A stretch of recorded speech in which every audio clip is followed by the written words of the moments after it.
Washington was a wet dog that never stopped shaking. I was zipping my suitcase with one hand, narcolepsy winking at me from the window like, "Don't worry, champ, I'll catch up." 3 weeks in Costa Rica, beaches, zip lines, maybe a monkey stealing my hat and charging me Airbnb rent for it. Text from Christine, this local firecracker who could outtalk a waterfall. "Get here, jungle's waiting." I practically levitate onto the plane. 6 hours later, I'm knee-deep in emerald, air thick as soup. We hike, sweat, laugh. Waterfall appears, silver curtain, cool spray kissing my face like a flirt. Christine yells, "Jump!" I inhale, and then, blink, gravity reboots without me. Snooze City.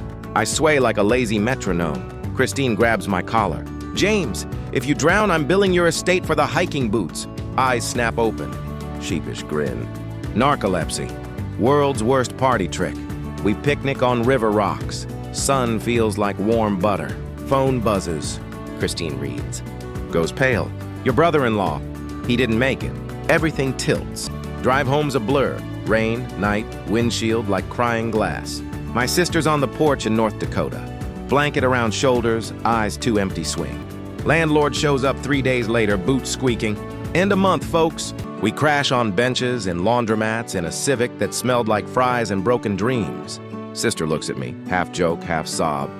"Guess we're sardines now, just need a can." I laugh, because crying's extra. "Fine, we'll flip burgers, save nickels, tattoo ourselves victory symbols, then run when the sirens come. Sound good?" She snorts. "Sounds like us." And just like that, the curtain rose. Second act, North Dakota sitcom incoming. Life in North Dakota was basically a sitcom nobody ordered. My sister and I parked side by side in dented Civics like mismatched sardines, windows cracked for the same stale air. We'd trade insults across the bumper. "Your heater's louder than your opinions," and laugh till our ribs hurt. Nights were cold enough to freeze your thoughts.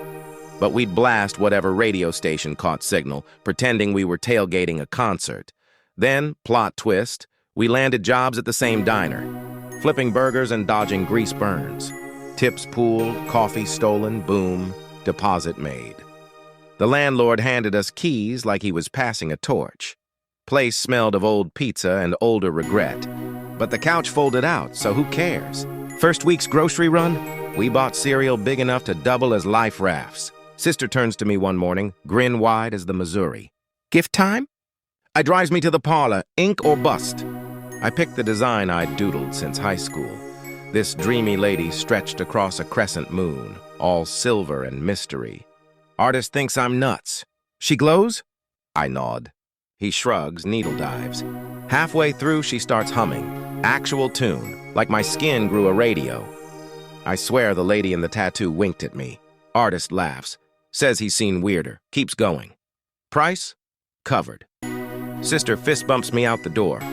"Welcome to the club, lunar boy." Next day, I'm rolling home from shift, grease in my hair, narcolepsy whispering sweet nothings, and there's 30 squad cars doing a parking lot conga. Blue lights bounce off my windshield like disco panic. "Get out! Hands where we see 'em!" And I step out like I'm in a bad movie, shoes squeaking on gravel.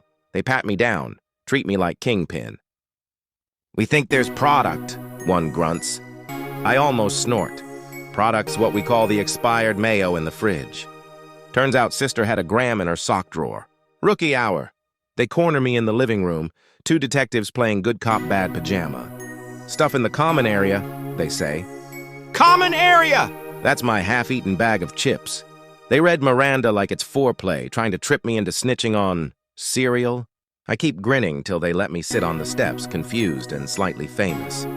8 months later, narcolepsy's got a better sense of timing than my alarm. At work, I'd nod off mid-order. "One, double cheese?"